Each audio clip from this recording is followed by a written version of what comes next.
Welcome to the rolling hills of wine country, where the NASCAR Cup Series storms into Sonoma Raceway for a road course like no other. This 1.99-mile ribbon of asphalt is a test of precision, patience, and strategy, with twisting turns, elevation changes, and relentless heat that rewards the tough. From the high-speed S's to the low-speed hairpin, every corner is a battleground, and every lap is a war. In this preview, we'll dive into the statistics, the stories, and the drivers set the blaze under the California sun. Reach up and pull those belts tight. It's time to preview the NASCAR Cup Series at Sonoma, where power meets precision and skill meets will. Welcome to our NASCAR Cup Series weekend preview for Sonoma.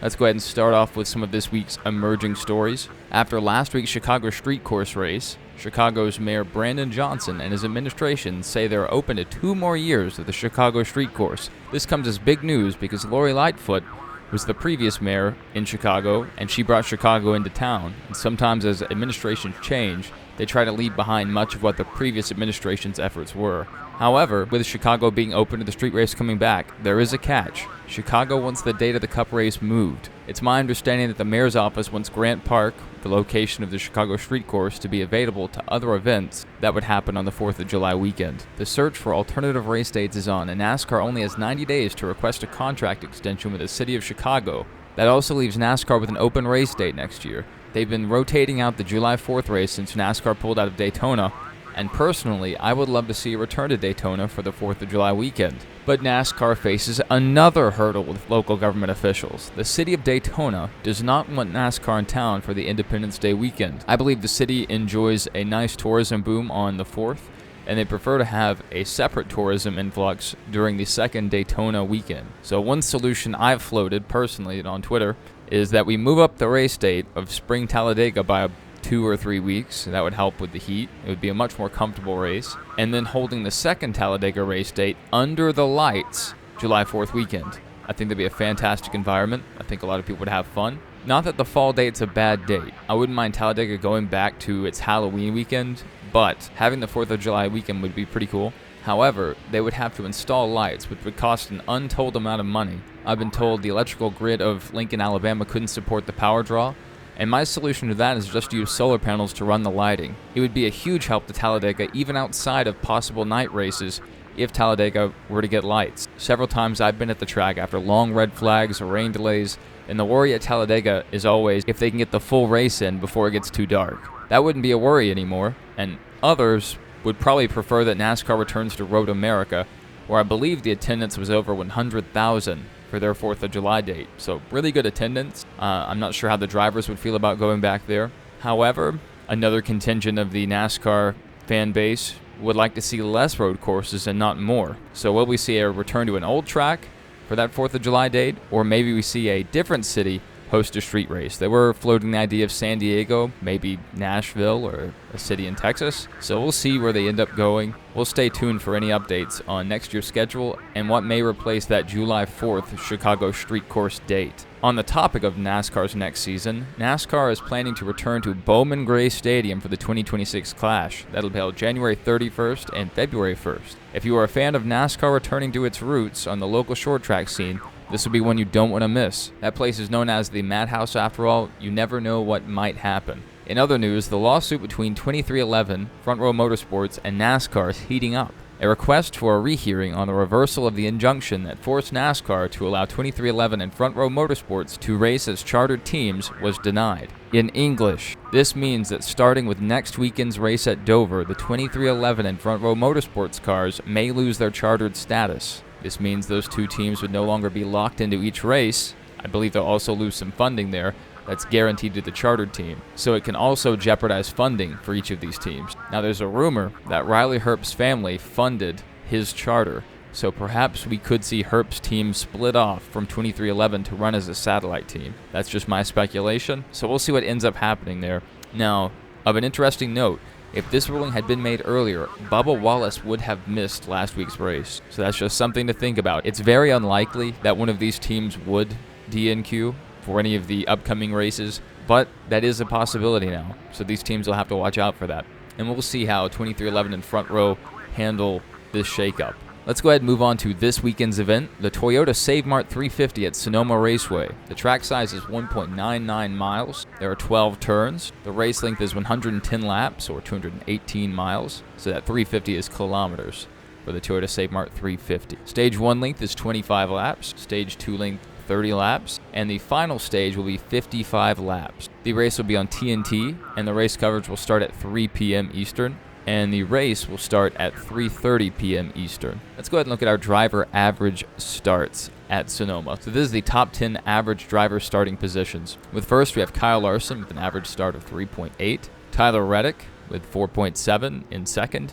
In third, we have Chase Elliott. In fourth, we have Ty Gibbs. Fifth, Daniel Suarez. William Byron, 6th. 7th, A.J. Allmendinger. 8th, Joey Logano. 9th, Ryan Blaney. And 10th, Kyle Busch. And let's look at our average finishing positions. So this is arguably more important because this shows not just that they had raw speed in qualifying, but they were able to survive throughout the race and post a good finish. So in first, we have Chase Elliott with an average finish of 11.125. In second, we have Ross Chastain. Third, Chris Buescher. Fourth, Kyle Larson. Fifth, Joey Logano. Sixth, Daniel Suarez. Seventh, Kyle Busch. Eighth, Ryan Blaney. Ninth, Brad Keselowski. And 10th, Alex Bowman. So for this week, something to keep an eye on, it's round 3 of the in-season bracket.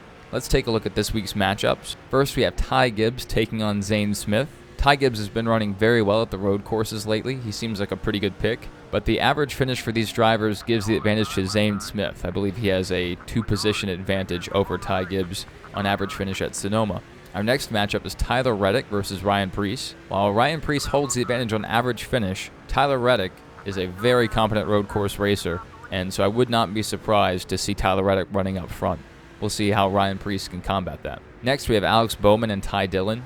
Alex Bowman should win this matchup, and I say should, with air quotes, but the same could have been said about Ty Dillon's last 2 victims. The 32nd seeded driver was able to eliminate Denny Hamlin and move on to round 2. No one thought that was likely, but here he is in week 3 with a chance to move on to the semifinals. Bowman better stay on guard to avoid the Grim Reaper known as Ty Dillon. Let's take a look at our playoff picture entering Sonoma. Kyle Larson holds the lead in the current playoff standings with 3 wins. Can this be the week that Kyle Larson finally shows back up? He's been seemingly missing since his unfortunate trip to Indianapolis. Let's look for Kyle Larson to break out of this slump. Denny Hamlin is in second, also with 3 wins, and his teammate Christopher Bell is in third with 3 wins. Bell is a very interesting case for me. He demonstrates the momentum nature of the NASCAR season. He started off very hot with 3 rapid wins, but he has since cooled off. Perhaps they're already experimenting with setups for the playoffs like Jimmy Johnson's team used to do. And the most controversial name on this list, Shane Van Gisbergen, in 4th place with 2 wins. Will SVG take his 3rd win of the season at Sonoma? I think he'll still run very competitively, but the field has a lot of experience at Sonoma, so I think it should be a lot closer. SVG's been running very smooth, so I don't expect that to change. In 5th, we have William Byron. He had a great year going and had the regular season points lead. And after a few very disappointing weeks in last week's DNF, let's look for Byron to try to turn it back around. In 6th, we have Ryan Blaney. 7th, Austin Cindric. He used to be considered a threat each time we went to a road course, so we'll look for him to maybe perform well. I just don't think the next-gen car suits his driving style.